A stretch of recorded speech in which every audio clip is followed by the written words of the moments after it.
Tcharam! Ao vivo! Mais uma live da hora nona. Todo dia, 9 da noite. Estamos aqui ao vivo no Instagram da IB Guaranhuns. A Igreja Batista Guaranhuns, em Vila Velha, Espírito Santo. E depois essa live vai para o YouTube, nos nossos canais no YouTube. O canal da Igreja Batista Guaranhuns ou no meu canal pessoal, Manu Mesa Barba. Angelison, boa noite. Boa noite, mãe. Já vou chamar o convidado Marcos da Silva Batista. Ele é o Marcos Batista. Gostei dele desde quando eu descobri que o sobrenome dele é Batista. Aleluia! Rapaz, esse é o DNA, né, rapaz? Nome bonito, né? Rapaz, Batista é sempre coisa boa. Rapaz. Eu sou batista registrado. Às vezes eu vou pregar em alguma igreja batista e o pastor fala assim, tem muito batista que é batista só de nome. Aí eu digo, porque eu sou presbiteriano, né? Sou batista de nome, batista nominal. Pois é, rapaz. E aí, rapaz, tudo bem, Manu? Bom te conhecer, Tudo finalmente. Ótimo. Finalmente, Tudo o som, ótimo. cara. É? Tá chegando o som aí? Tá, deu um picotezinho aí, não entendi o que você falou por último. Você me ouve bem? Sim. Posso ficar Tudo sem fone? certo. Você que sabe, fica à vontade. Se tá nítido aí, então tá bom. Tá tranquilo. Quem é amigo do Assir, do Davi Martins e do Edmilson é meu amigo também. Fica de amigos de alto nível. Rapaz, eu não presto muito não, mas eu tenho uns amigos bons, viu? Pá, somos dois. O que me vale são meus amigos. Pois é, rapaz. Então, Peguei lá conta pra gente aí, quero conhecer um pouco da sua história, sua conversão, como é que se deu, sua família, você foi criado na igreja, não foi? Como que foi sua experiência, o início da sua caminhada cristã? Interessante. Eu fui nascido e criado em igreja, conhecia todas as salas do palácio, mas não conhecia o rei. Isso é diferente. Essa é boa, essa é boa. Tem que conhecer o rei. Mas a história começa com uma senhora, uma mulher que era mãe de santo, era do candomblé, uma religião afro, e ela tinha um centro. A mãe dela dava consulta e a mãe já estava com seus 80 anos e falou, filha, eu já consultei os orixás, os guias, você vai assumir o centro. Ela já era rodante, já fazia toda a liturgia, já dava lá as consultas. Ela falou, mãe, os guias falaram? Falaram. Então ela assumiu o centro, a mãe foi descansar, e essa mulher assumiu o centro. E ela estava grávida, ela engravidou na carreira, e ela tinha uma cunhada que morava na mesma casa, estava construindo a casa dela em outro lugar, e morou junto, casada com o irmão dela. E estava tendo uma série de conferências na igreja da cunhada. E a cunhada falou, igreja, vai ter série de conferências, sexta à noite, sábado, domingo de manhã e domingo à noite. Ela disse, vou. Aí não foi sexta à noite. A cunhada falou, poxa, eu te esperei. Falou, o centro terminou tarde, não deu tempo. Mas vai amanhã é só um aniversário. No outro dia, a cunhada esperou, ela não foi. O que houve? O aniversário terminou tarde, não deu tempo de eu ir. Aí a cunhada disse, domingo de manhã, tem outra conferência. É o mesmo pregador. Ele não tem aniversário. Então não tem desculpa, eu te espero lá. Domingo de manhã eu vou. Aí não foi, quem não quer ir dá desculpa, né? A cunhada chegou da escola dominical e falou, mas me esperei, não foi? Eu falei, crianças, e aí eu arrumei o lanche deles, quando eu vi não dava mais tempo.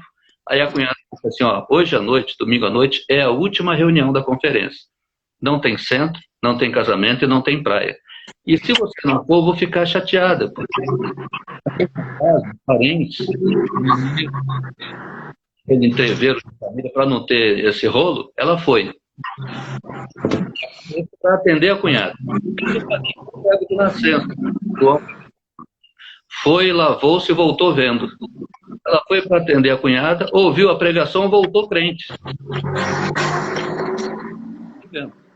Quando chegou lá, em casa, ela falou: mãe, eu aceitei Jesus. Eu descobri que Jesus me ama, eu sou filha de Deus e eu não vou mais para o centro. A mãe: não brinca com isso não, você é do candomblé, você tem que voltar, não brinca com os guias. Não, falou: não, mãe, eu não vou. E ela já tinha dedicado o neném na barriga, na linguagem deles, era poderoso. Ele é todo coberto de palha. Na Umbanda tem um nome, no Candomblé tem outro, e quando ele baixa, não baixa ninguém, tem o dia dele, tem o número dele, ele é terrível, e vem para quebrar. E ela diz o seguinte: eu sou a dona do centro, eu vou consagrar meu filho para um subalterno. O filho da dona do centro é devoto de um subalterno, eu vou consagrar para o maioral. Foi na cachoeira, fez o despacho, consagrou para o maioral, todo coberto de palha. Aí ela... dentro, o neném nasceu. A mãe dela, depois de passar a quarentena, a mãe chegou em casa e falou: filha, o guia pediu o neném, pediu o menino, era um menino, para você levar para tirar o sanguezinho da testa, dar o batismo. Para o guia dar o nome, que é o guia que escolhe o nome. Ela: não, esse menino vai ser apresentado na igreja, não volto lá, e ele não bota o pé lá. Toda semana, recado. Disse: olha, eu estou bravo. Só que recebe ele até desmaiou. Ele falou que se você não vai levar o menino, ele vem buscar. E que esse menino, a partir de hoje, não passa de 21 dias. É o número dele lá. Naquela noite, o menino adoeceu. Baixou o hospital 3 horas da manhã, recém-nascido. Os médicos fizeram... Passou o dia todo. No final, o médico disse: seu filho não tem nada. Tudo que... Mas agora ele tem. Está no soro, ele não tem nada. Não tem o que receitar para o seu filho. Pode ir embora. Vai para casa, chega em casa, o menino passa mal. Volta, o médico olha e fala: dona,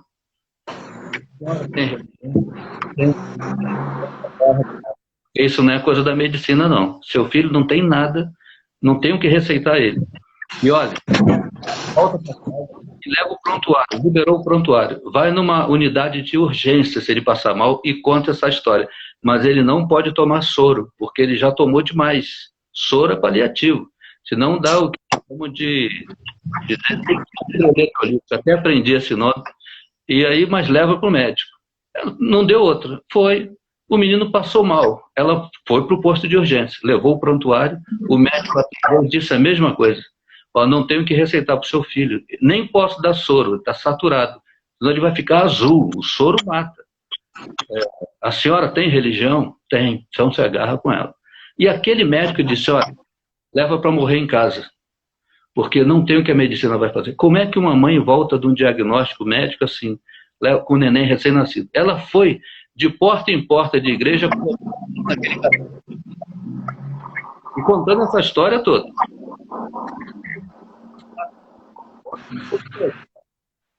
E quando ela terminou de contar, a mulher disse assim: dona, eu não tenho nada a ver com a sua vida, mas eu... Claro, acredito. E disse: ó, nessa rua aqui, uma rua de uns 5 quarteirões, tem um senhorzinho que ele faz oração. Vai lá, leva seu filho lá. Ela disse: mas qual é a casa? A casa eu sei que é nessa rua. Ela disse: eu vou achar. E mãe acha. Se é para socorrer filho, mãe acha endereço. Ó, aquele desenho animado aí, Procurando Nemo, leva quase 2 horas, que é o pai procurando. Fosse 3 minutos. É Jesus, rapaz. Marcos capítulo 7. Jesus de novo retirou-se para as terras de Tiro e Sidom. Tendo entrado numa casa, queria que ninguém soubesse. No entanto, não pôde ocultar-se, porque uma mulher, tendo ouvido a respeito dele, veio, achou a casa. Ficou disse o demônio da sua filha. E Jesus falou: mulher, você me achou aqui? Aí, eu não posso ser chamado de filho. O cachorrinho não quer sentar na mesa. Agora começou a dar uns picotes aí no seu áudio. Será eu acho que você vai ter que colocar o fone mesmo. É possível, né? E aí a mulher falou assim: olha, vamos testar. Vamos testar no fone, né? Deixa eu dar uma ajeitada comigo. E eu vou contando enquanto isso. E aí a mulher foi de porta em porta naquela rua, procurando a casa do homem que faz oração. De porta em porta. E ouvindo medicamento. Olha aqui. Rapaz, e toda hora o pessoal, aqui não tem oração, não. Vamos nós. Aqui no artesanato. Fala aí pra eu ver. Alô? Melhorou? Aí, agora... Chegou? Então, e o pessoal xingando ela. Leva esse menino para casa, aqui não tem oração, não. E ela batendo de porta em porta. É aqui que faz oração? Não. Bateu na casa dos evangélicos. O pessoal crente falou, ó, dona, não é aqui não, mas é ali naquela esquina que faz oração. É um velhinho. Ela entrou, contou essa história toda que eu te contei. O senhor falou assim, ó, o velhinho falou, eu não sou Deus. Se o médico desenganou, o que eu vou fazer? Ela falou, eu não falo com Deus. Aí isso eu faço. Então, pede a Deus pelo meu filho. Eu estou aqui por causa dele. Aí o homem falou assim, entra, minha filha. Chegou a esposa. E ele estava dizendo o seguinte, olha, foi Jesus que fez a senhora vir aqui. Muita coincidência. Porque a esposa que lia a Bíblia para ele. E ele só passava para um texto seguinte quando ele entendesse o texto anterior. Ele disse assim, olha, a Marieta é a esposa dele, ela leu Tiago e falou, a oração da fé e a unção com óleo, isso sobre o enfermo, vai perdoar os pecados dele, vai curá-lo. Se tiver cometido o pecado, ele vai perdoar. Aí aquele velhinho falou assim, ó, eu sou de uma igreja conservadora. Eu nunca ungi ninguém com óleo. Eu nem sei fazer isso. Mas está aqui na Bíblia. Eu emperrei. Agora a senhora chega com esse problema, eu não consegui passar para outra página ainda. Aí ele disse, a senhora, em último recurso, a senhora deixa eu ungir seu filho com óleo? A mulher falou, está na Bíblia, eu quero. Ele não sem prática. A esposa botou uma fronha de travesseiro, ele botou o neném em cima, foi na cozinha, pegou uma lata de azeite, beira alta, e pegou uma 0 quilômetro. Se vai fazer, faz direito. Nem pegou a que estava, pegou na dispensa, uma 0 quilômetro, abriu a lata, o menino está lá deitado, falta de prática, nunca ungiu ninguém, ele derramou a lata toda em cima do menino. Ele não ungiu o menino, ele untou o menino. Untou! E a coisa vai ficar agora mais interessante. Ele pegou aquele menino e levantou, e olha a oração da simplicidade, o evangelho é a simplicidade, né? Ele falou assim, Jesus, se eu estiver errado, me perdoe, mas eu vou seguir. Assim como esse azeite encharcou esse menino, encharca ele do teu espírito e cura ele. E olha o que o homem orou, um homem que não sabia nem ler nem escrever. Ele falou, Jesus, põe uma gota do teu sangue no sangue desse menino e cura ele. Ó, se Deus fosse teólogo, Deus ia dizer assim, já orou errado, não vou ouvir. Mas Deus não é teólogo, Deus é Deus. Deus é aquele que diz, eu entendi o que você quis dizer. E quando ele falou, Jesus, põe uma gota do teu sangue no sangue desse menino e cura ele, Deus falou, eu entendi o que você quis dizer. Em nome de Jesus, amém. Amém, irmã, amém, amém. Toma, leva o seu filho está curado. Aquela mulher, pode levar a fronha, aquela mulher agarrou aquela criança cheia de azeite, botou a mão entre as pernas, com medo de cair no chão, todo o banho, azeite escorregando, ele falou, pode, seu filho está bom. Aquilo ele olhou pela janela e falou, Satanás, agora vem buscar que você pode. Ela foi embora. Chegou em casa, quando ela botou o pé em casa, a mãe falou, filha, eu fiz as contas, eu estou acompanhando. Os 21 dias amanhã. E o guia falou que ia levar teu filho em 21 dias. Salva teu filho. Leva ele do céu. Devolve ele. Salva a vida do filho. Aquela mulher nova convertida falou, agora é que eu não levo mesmo. Esse menino está ungido. E não... No outro dia completou os 21 dias.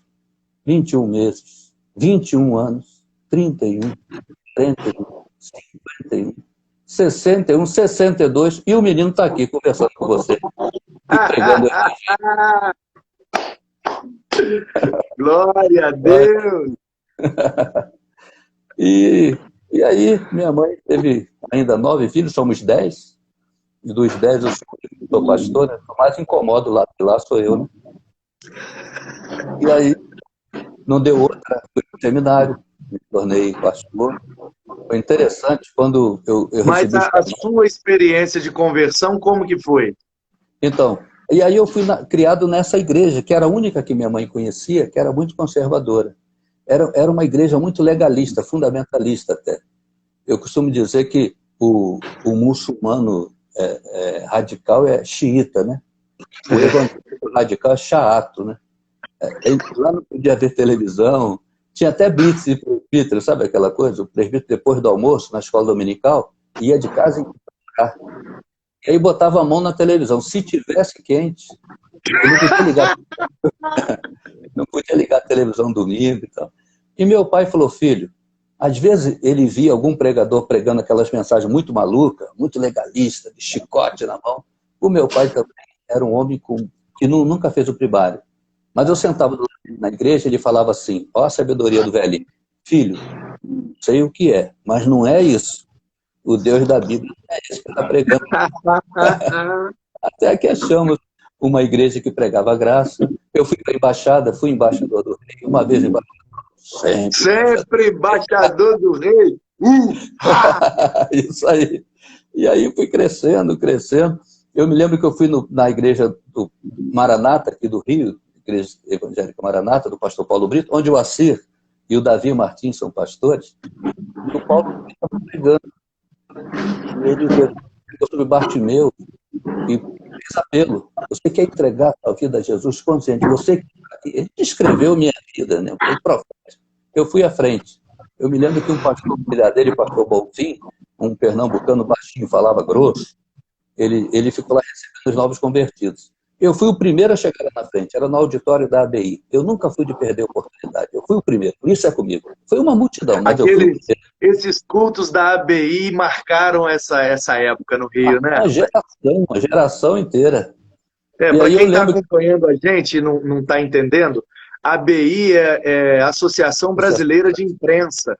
No Rio de Janeiro tinha um auditório e pastor Paulo Brito fazia lá um culto junto com seus pais e vinham pregadores do Brasil inteiro. Foram cultos memoráveis. Todo mundo que viveu ali a virada da década de 80 para 90 no Rio de Janeiro se lembra desses cultos e das coisas que Deus fez. Foram momentos... Eu não participei porque eu não tenho idade para isso, né? Eu estava nas fraldas ainda nessa época aí da ABI. Mas eu ouço falar das histórias e me inspiro em tanta coisa boa. E eu tive o privilégio de pregar nas igrejas Maranata lá do Paulo Brito, no Rio, na Tijuca já por várias vezes. E fico lá naquele quarto maravilhoso do profeta. E de frente tem o apartamento dele, e ele faz um ovo mexido, e chama a gente para comer, e chama a gente para almoçar, e conta as histórias, é maravilhoso.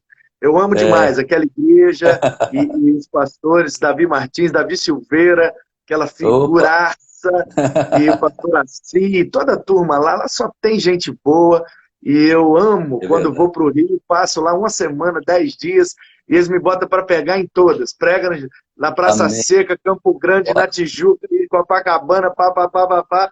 E eu amo fazer aquela turnê, porque aquela turma lá é benção pura mesmo. Domingo agora eu vou pegar no Recreio, na igreja do Assir, onde o Assir é pastor. Lá é chapa quente. Vou pegar. Quando o Paulo Brito fez o apelo, em 75, falou, você quer dar a vida para Jesus conscientemente, marcar esse dia na sua vida? Aí eu fui. E o pastor Bonfim estava recebendo os novos convertidos, ele falava grosso, e eu segurei a bainha da calça dele, balançando. Pastor, como eu devo ser usado por Deus? O que eu preciso fazer para ser usado por Deus? Desesperado, querendo começar logo. E ele disse, bem no meu ouvido, basta não atrapalhar, que ele te usa. Basta não atrapalhar. Depois, esse foi o primeiro conselho pastoral. Depois, muito bom, excelente conselho. Eu lembro que eu, esses dias, presido a Ordem dos Pastores Batista aqui no Espírito Santo, né?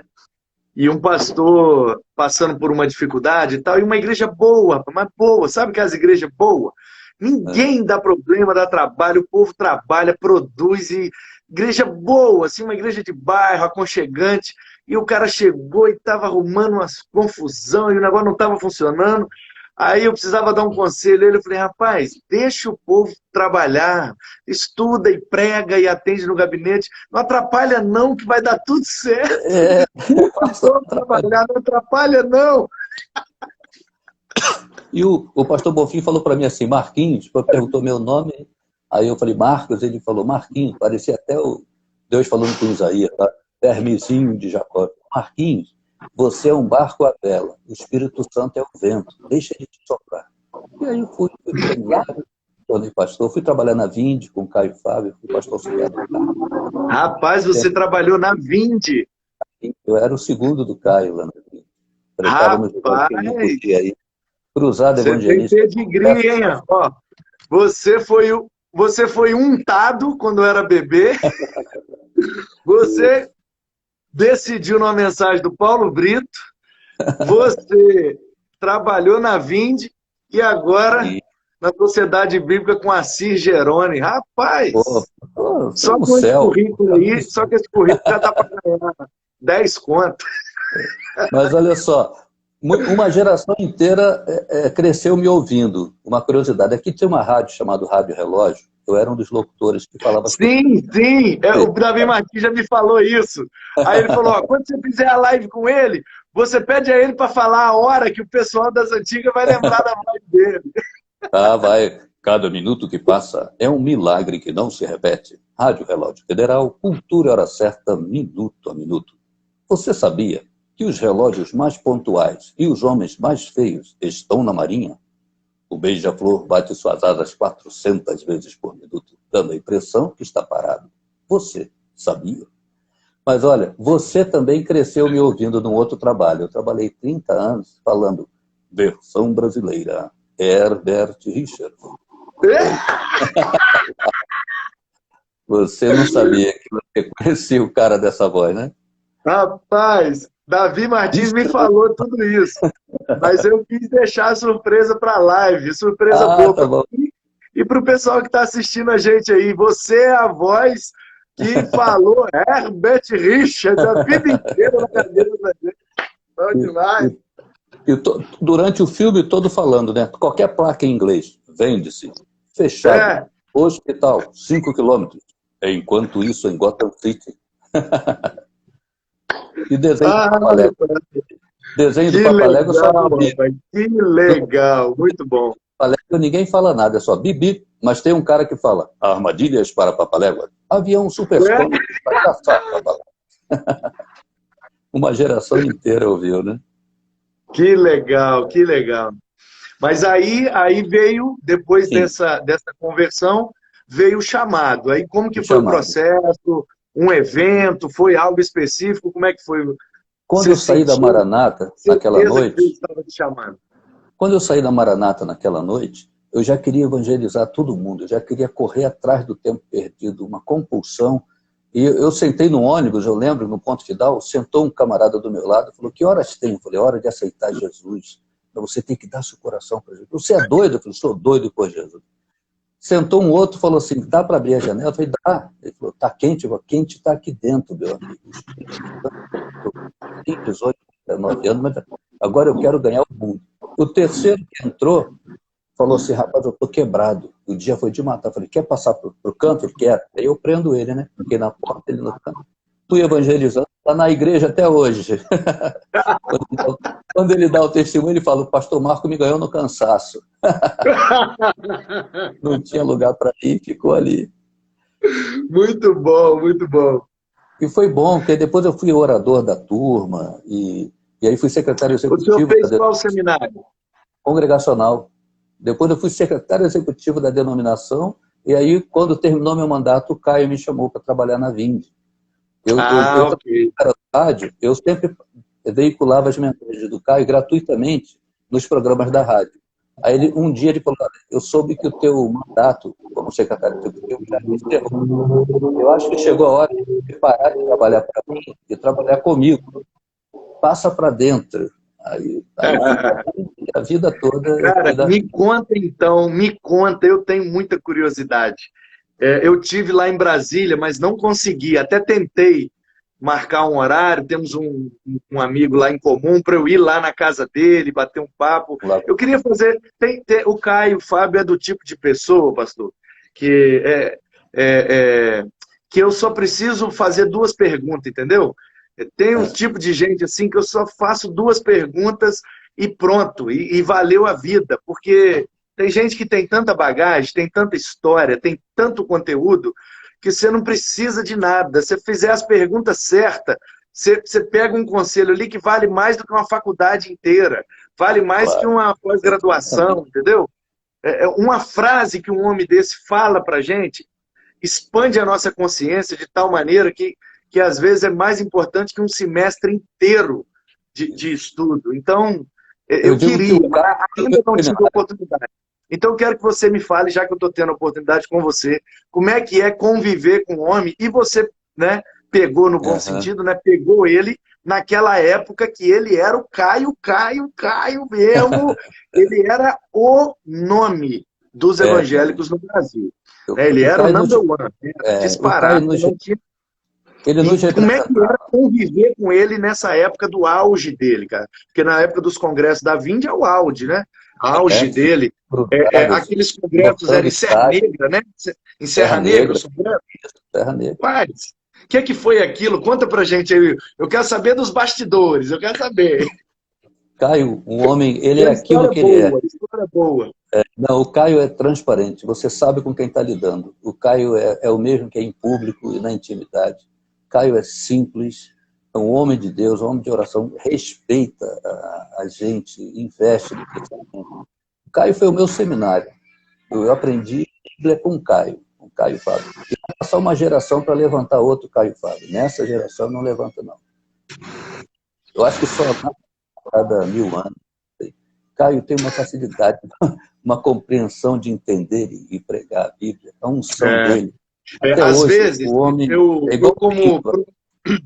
eu como professor de seminário e a gente que exerce funções assim de liderança acaba, mesmo sem querer, se tornando referência, né, para alguns, e o povo vem perguntar a opinião da gente. E aí tem dois caras que vira e mexe o pessoal pergunta. Um eu tive o privilégio de ouvir pessoalmente, e porque eu morei em São Paulo, e sem querer eu fui morar na Barra Funda, numa pista de skate, e a igreja batista mais perto da minha casa era de Água Branca, e eu fui parar dentro da Ibabe com o Ed René, então assim, sem querer. E o Caio, eu ouvi muita coisa, mas assim, videocassete, DVD, depois ele começou a colocar na internet, eu baixava tudo, ouvia tudo, assistia tudo, eu lia tudo. Então aqueles sermões dele da época da Vindia, aqueles sermões eu sei de cor, da época que ele estava mais fortinho, barbudinho. Aqueles sermões, cara, o que era aquilo? E aí, às vezes, os alunos, né, ou pastores, ou... Aí, o que você acha do Caio Fábio? O que você acha do Ed René? Essa é a pergunta clássica. Aí eu costumo responder da seguinte maneira, olha só. Tem gente que está tão à frente do tempo que a gente não consegue nem compreender. Então, eu não acho nada, porque eu não consigo compreender. Eles estão muito à frente. A minha capacidade de compreensão está muito aquém da capacidade de exposição deles. Então, deixa passar toda essa geração e a próxima vai compreender o que eles estão falando. Porque eles estão falando um negócio tão lá na frente que a gente não dá conta de acompanhar, não. Exatamente. Você resumiu, sistematizou do jeito certo. Tem mais tudo que o Caio pregou, mais de 30 anos. É a mesma coisa que ele prega até hoje. E muita coisa se cumprindo e falando. É porque o Caio não fica dizendo, não falei. Ele fica quieto, ele só prega o Evangelho. O Evangelho é tão simples, cara.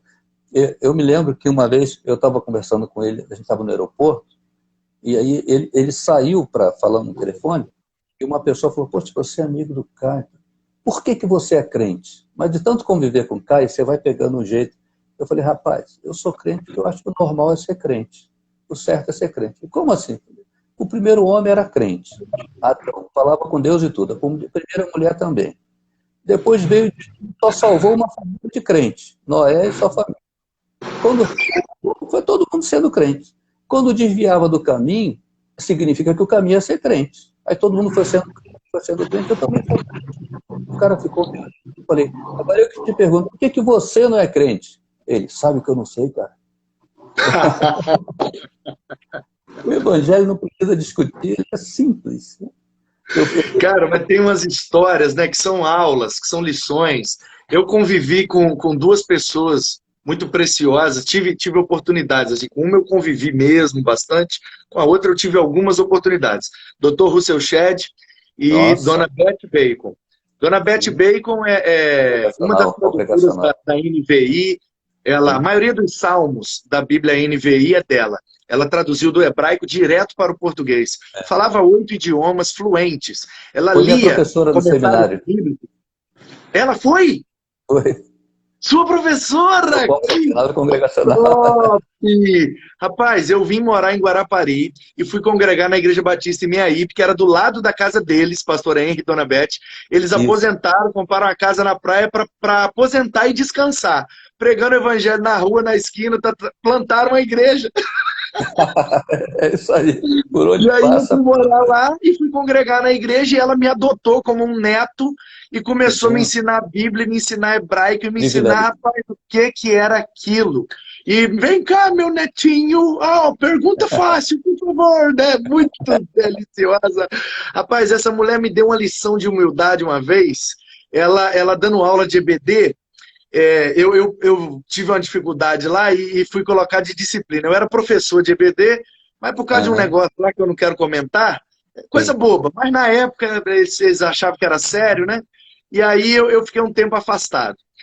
Aí eu tive que cumprir uma disciplina lá. Aí eu fui ser aluno dela. Eu falei, bom, eles acham que estão me prejudicando, proibindo eu de dar aula, eu vou lá ser aluno da dona Beth, então é bom que eu aprendo mais.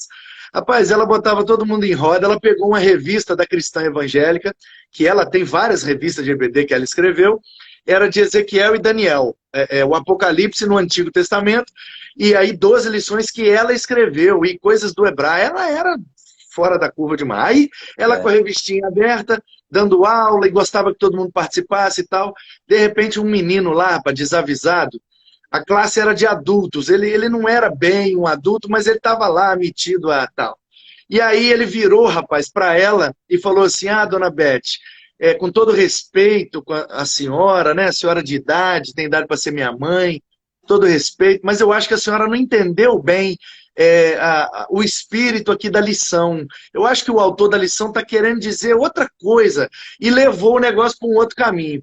Cara, eu olhei para ela, olhei para o menino e falei assim, agora ela vai dar uma voadora na testa dele, porque é o que eu não, faria, entendeu? Porque eu sou que eu vagabundo, faço. eu não presto. Eu É, ia dar logo na testa do menino e falar, dá uma lida aí para você ver quem é o autor da lição. O autor da lição é Manu Mezabava, fui eu que escrevi e o que eu quis dizer é isso. Entendeu? E você senta aí, baixa a orelha. Eu daria lá logo na testa, porque eu sou pecador miserável. Mas Dona é. Beth é uma mulher Dona Beth, santa, não. piedosa. Sabe o que ela Santa. fez, cara? Ela olhou para o menino falou aquela besteira sem tamanho, ela falou, gostei do seu ponto de vista. Muito obrigado pela sua participação. E continuou a aula. E não falou que ela era autora da lição.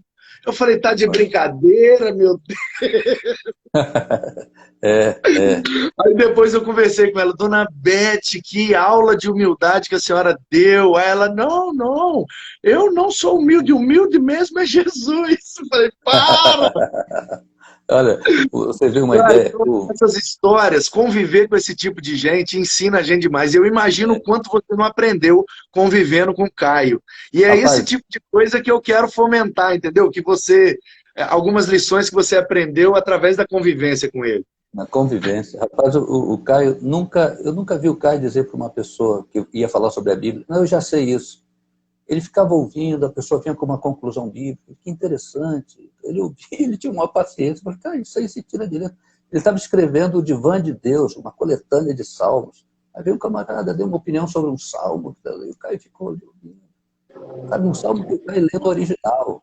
Aí o Caio, que bom, parabéns, que compreensão interessante. Não tinha visto por esse lado. Olhando aqui, falei, rapaz, tem gente aí que sabe 1000 vezes menos que o Caio e parece estar no palmo do chão, num pedestal, ungido. Você não tem nada para mim. Eu tenho muita estrada. Você ainda vai chegar onde eu estou. Eu nunca vi o Caio falar isso. É, Não, e outra coisa que eu acho, assim, eu fico abismado, abismado, essa é a palavra. Porque o Caio, ele é totalmente, plenamente autodidata. O Caio não fez seminário, o Caio não fez faculdade, o Caio não fez nada, nada.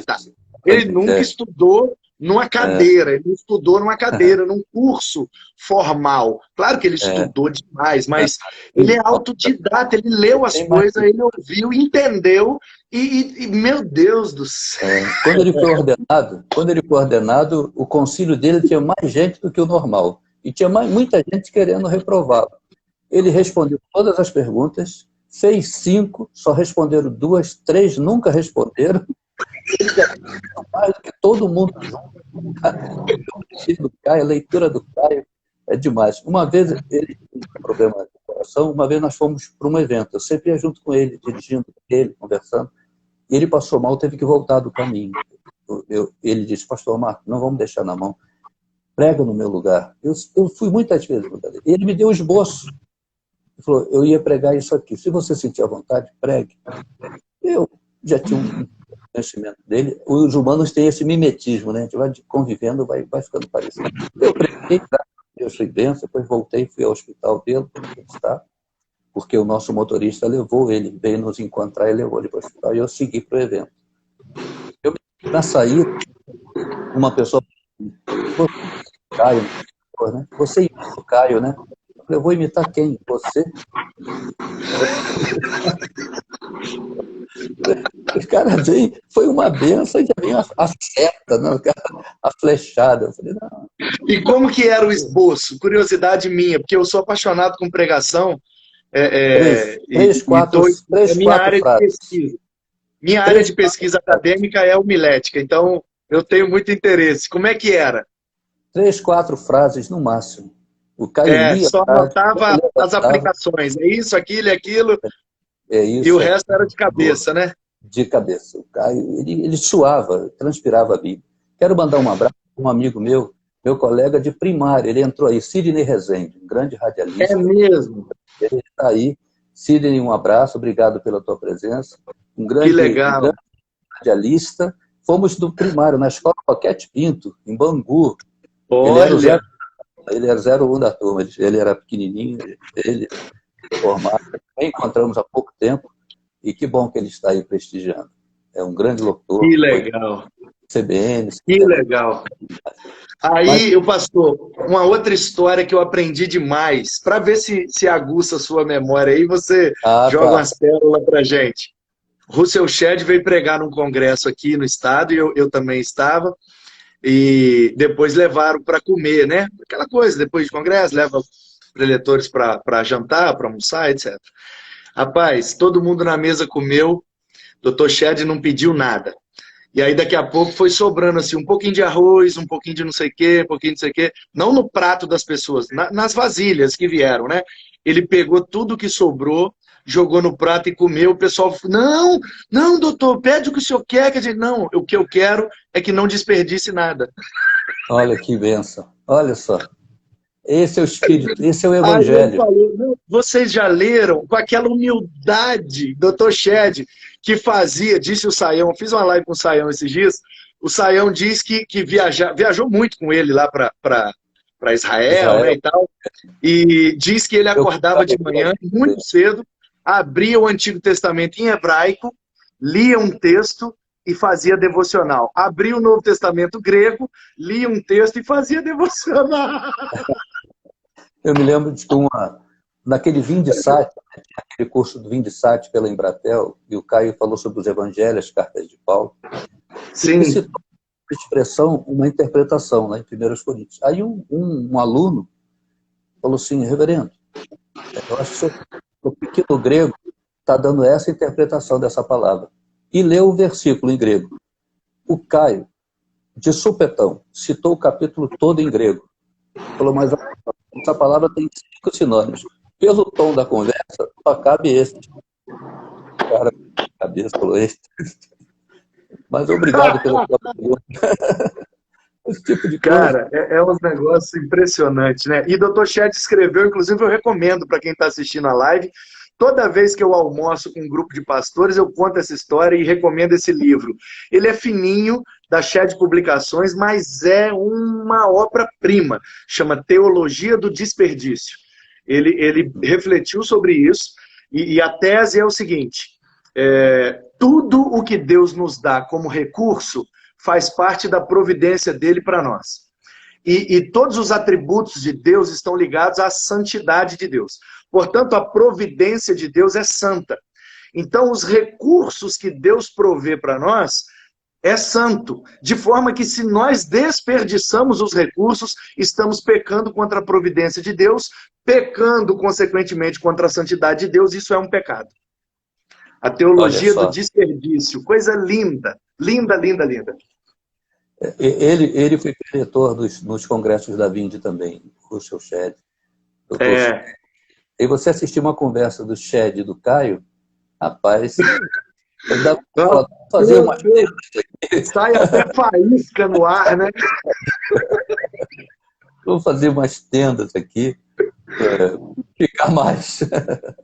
Impressionante. Tem uns caras que são fora da curva demais. É a simplicidade, né? O Caio falava uma coisa interessante. Quanto mais humano, mais divino. Quando o cara quer ser divino na vida do outro, ele vira o diabo. Mas quanto mais humano, mais divino. Jesus não julgou para os outros não ser igual a Deus, mas se tornou gente. O caminho é se tornar gente. Quando ele diz para os discípulos que eu os envio como ovelha para o meio de lobos, é uma missão caminhar. Que chance tem a ovelha contra o lobo? Mas ele não enviou para brigar. O desafio você vai morar entre os lobos e vai continuar sendo ovelha. Vai vencer você. Não, e tem um negócio também, tem um negócio do Dr. Shed que eu fico abismado. Que a filha dele, né, já adulta, a filha dele falou, olha, eu só sei que o meu pai é pecador porque a Bíblia diz que todos pecaram, mas eu nunca vi meu pai cometer nenhum pecado. Olha só o testemunho dos de casa. É verdade, cara. É isso aí. Esse é o Shed. Ele transpirava unção, né? Impressionante. Mas, pastorzão, então fala para nós do seu momento hoje. Como que é o seu ministério, o seu trabalho? Eu sei que o senhor trabalha na Sociedade Bíblica do Brasil, o senhor prega, viaja. Fala um pouco do seu momento atual, como que Deus tem te usado nesse tempo. Hoje eu sou coordenador de desenvolvimento institucional. O meu trabalho é fazer a ponte da Sociedade Bíblica com a liderança, com os pastores. Eu sou um dos diretores do Seminário de Ciências Bíblicas, junto com o ACIR. Eu sou assistente do ACIR, aqui na Unidade Rio Espírito Santo. Então, o meu trabalho é nesse contato com a liderança, falando da Sociedade Bíblica, dos lançamentos, dos eventos, divulgando.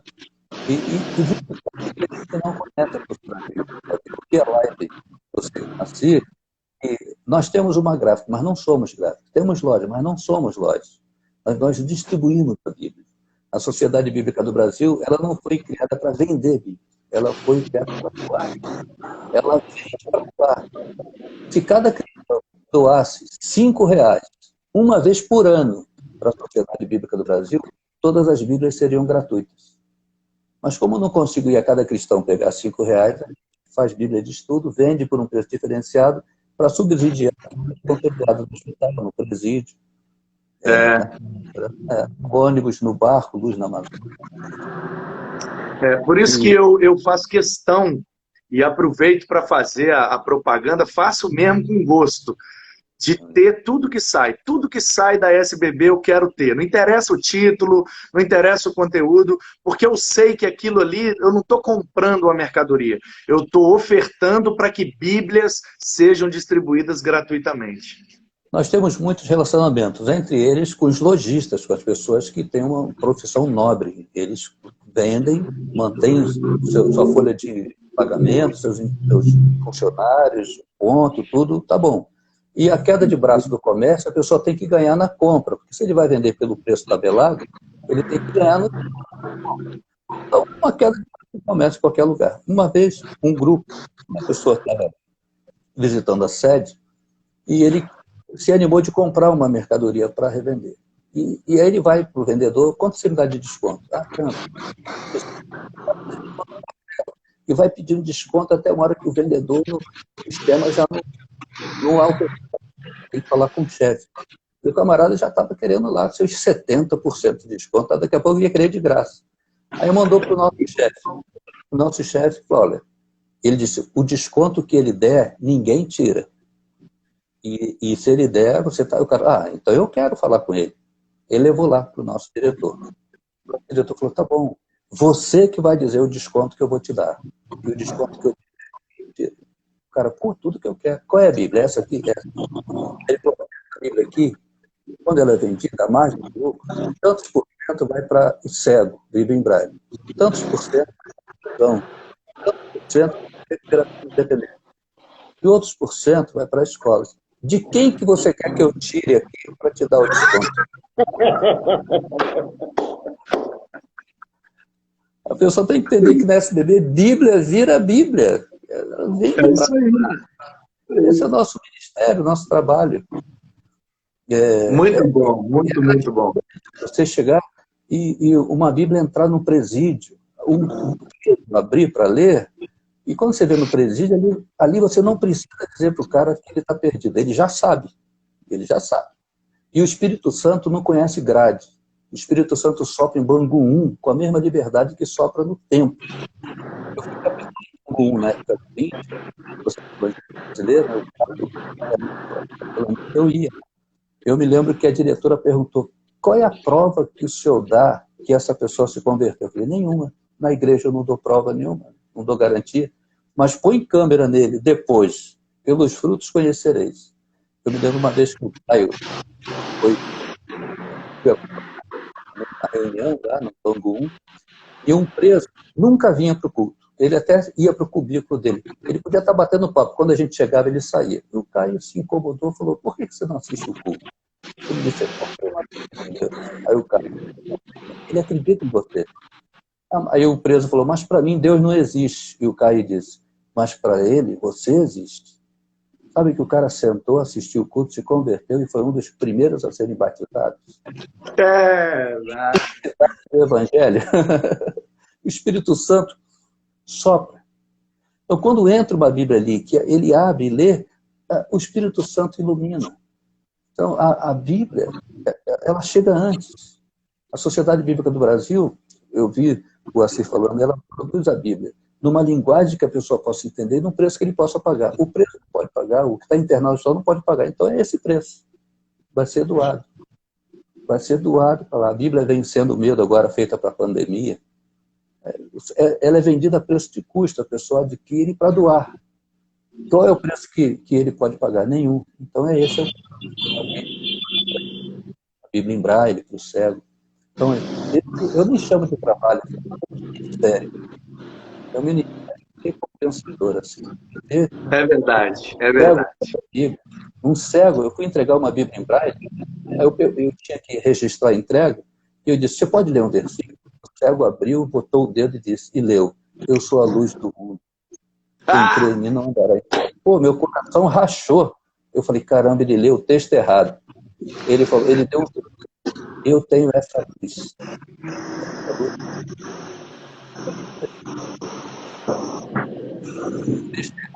Ele abriu no texto certo. Eu tenho essa luz. Isso é gratificante. Nossa, Deus! Que maravilha! Um livrinho com Assir, História Bíblica de Israel, fruto das viagens e na Terra Santa, eu escrevi com ele. Eu fui lançar na UERJ, a Universidade do Rio de Janeiro. Eu me lembro que eu deixei o carro do lado de fora, porque eu não sabia que eles tinham guardado uma vaga para mim lá dentro. E eu botei ele de fora. E um senhorzinho que guarda carro viu. Quando eu saí do carro com a Bíblia na mão e a mala cheia de livros, ele falou, pastor, não quero dar para o pastor, não vou dar dinheiro para o pastor, não vou dar dízimo para o pastor. Ele não falou comigo, ele falou para eu ouvir, então eu não tinha a obrigação de responder. Eu fui, fiz o lançamento do livro, eles compraram tudo, o pessoal compra qualquer coisa, né? Compraram os livros todos. Eu voltei só para ele estava lá num trailer, e lá, como ninguém ficou lá, tem uma trailer ali, o cara a garrafa da cachaça, da pinga, e aí o pessoal mais penteado vai lá e toma. Eu estou olhando, e o cara botou a cachaça para ele jogou um pouquinho no chão e bebeu o resto. Eu peguei o folheto da Sociedade Bíblica e R$2 fui até ele.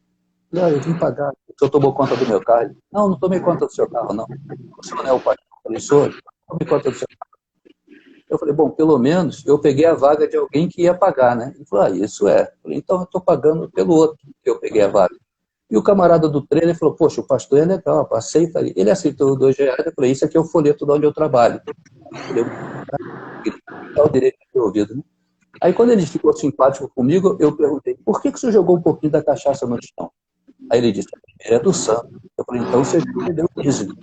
Só que você não errado.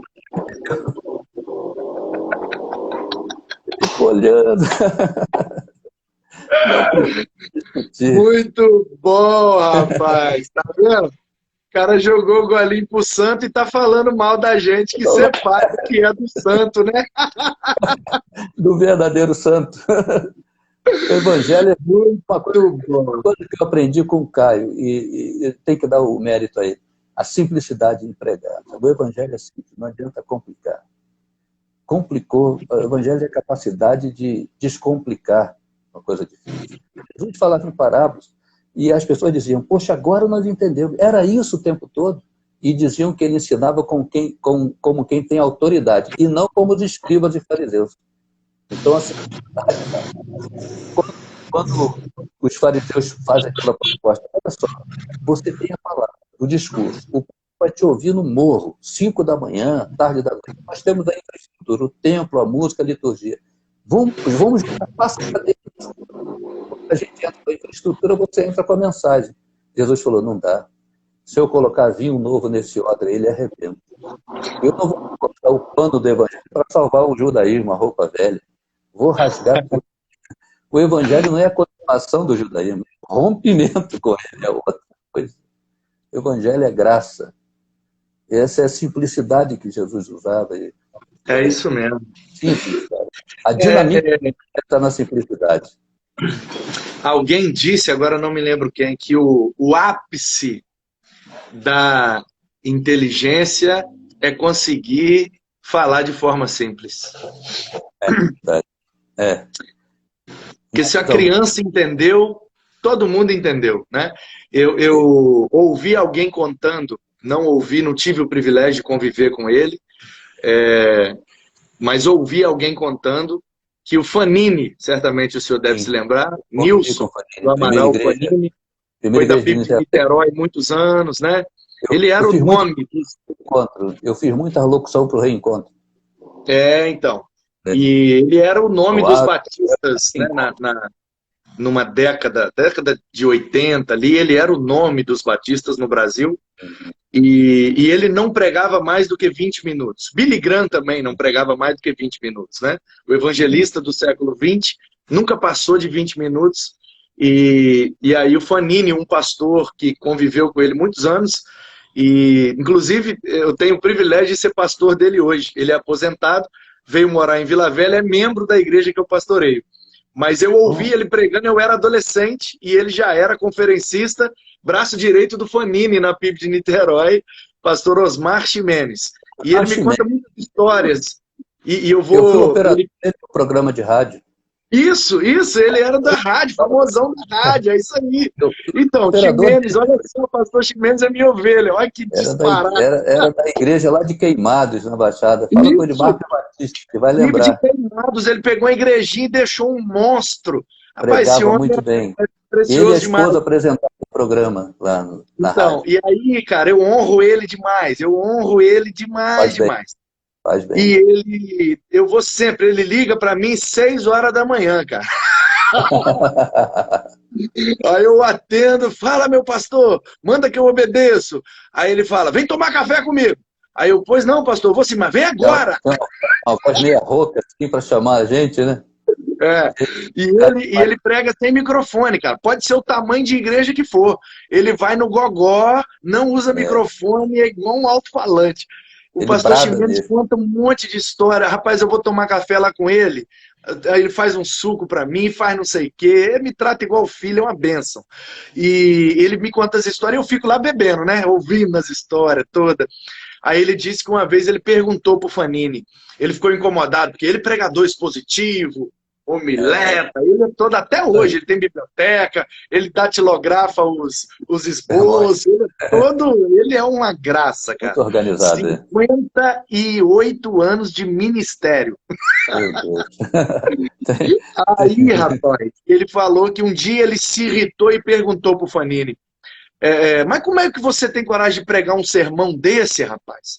Uma igrejona dessa, cheia de juiz, promotor, advogado, professor universitário, você pregar um sermão desse, aí diz ele que falou assim, um sermão desse aí é de pregar lá no Ministério Infantil. Aí ele falou, por isso mesmo, Ximenes, quando as crianças entendem, todo mundo entende. Agora, quando um doutor entende, o restante não entende. Então eu prego para todo mundo entender, porque Jesus mandou apacentar os cordeiros, não as girafas. Boa, essa aí. Isso, gostei disso. Os cordeiros, Ximenes, os cordeiros só comem no chão. Quanto mais embaixo, melhor. Simplicidade em tudo. Eu me lembro, aqui no Rio, no Centro Médico de Botafogo, é uma associação médica. Toda segunda-feira tinha um culto. Paulo Brito organizava, o Caio pregava toda segunda. E teve uma dessas que ele não pôde ir. Ele perdeu o avião, não conseguiu conciliar, e ele pediu para eu ir. Aí, na época era até fax, não tinha e-mail. Ele mandou um fax para o pessoal avisando que eu ia. E falou, vai lá, então você prega. Poxa, camisa polo de calça jeans, vou ficar de roupa. E eu estava nervoso. Ele falou, você está nervoso? Eu falei, pô, médico, tem doutor. E ele falou assim, você vai falar sobre medicina? Eu falei, não. Falar sobre medicina, não tinha razão de estar nervoso. Você vai falar sobre o evangelho. Então, nisso, o doutor lá não conhece o evangelho. Eu falei, rapaz, é mesmo. Meu pai me deu uma força também. O Caio falou, aí eu estou no elevador, tinha um médico elétrico, que convidou. Ele entrou e falou para o cara, onde nós estamos? Você me botou no...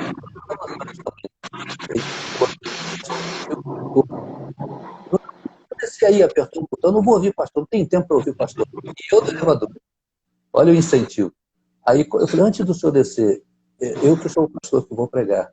Ele, o senhor me desculpa, mas eu nem sabia, mas eu não tenho tempo para ouvir pastor. Eu falei, tá bom, mas se fosse um outro médico,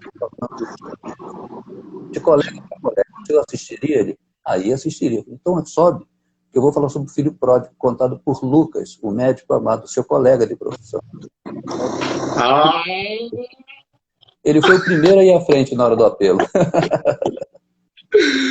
Que genial, rapaz! Porque só Lucas conta essas três palavras. Só tem no capítulo 15 de Lucas. É a sessão de achados e perdidos, né? A sessão de achados e perdidos. As parábolas são de Lucas. Que genial sua sacada, cara, de médico para médico. Maravilhoso. Top demais, pastorzão. Ela é simples, né, cara? Muito bom. Olha, essa live podia durar 10 horas fácil. Poxa, que maravilha, rapaz, que prazer. bênção. E olha, muito, muito, muito obrigado pela sua generosidade, pela sua simplicidade, compartilhar a sua história com a gente. Fomos muito edificados. O meu desejo é que Deus retribua o Senhor com toda a generosidade que você teve com a gente nessa noite. Amém. Agora, quando a turma ouvir aí, versão brasileira, Herbert Richard. Agora vai ser cara lá. Um abraço. Show! Terminando aqui, eu vou jogar no YouTube e vou divulgar para todo mundo aqui do estado, dizendo assim, ó, fiz uma live com a voz que falava do Herbert Richard, com a voz do Pica-Pau e do... Papalégua. Top demais, cara. Muito, muito bom. Quando eu era da Rádio Relógio, às 7 da noite, todas as rádios sintonizavam a Rádio Relógio. E eu tinha que dizer, em Brasília, 19 horas. Aí era a Voz do Brasil. Mas era muito... Bom demais, meu querido. Muito obrigado. Próxima vez que eu for ao Rio, vou combinar com o Davi Martins para deixar um dia separado só para a gente tomar um café, bater um papo. Obrigatório. E eu quero ir lá no quarto do profeta, lá no Guarapari. Ah, tem o... Não é o quarto. Guarapari é o apartamento do profeta. Na praia da Bacutia, na Enseada Azul, top das galáxias. E vamos lá na muqueca. Porque, do Curuca. Isso. Da muqueca do Curuca, tem direito. Muqueca é capixaba, o resto é peixada. Exatamente. Aprendi. É seu, tá bom? É seu apartamento de praia. A hora que você quiser vir, obrigado. você avisa o caseiro. Eu sou só o caseiro, o mordomo. Aí você avisa e a gente prepara para você, tá bom? Vindo ao Rio, venha na minha casa. Passagem obrigatória. Certamente. Muito obrigado. Que Deus abençoe a todos aí. Obrigado a todos que nos acompanharam. Que o amor do Pai, a graça do Filho e a comunhão do Espírito estejam sempre derramadas sobre nós. Muito obrigado a todos. Que Deus abençoe. Fiquem na paz.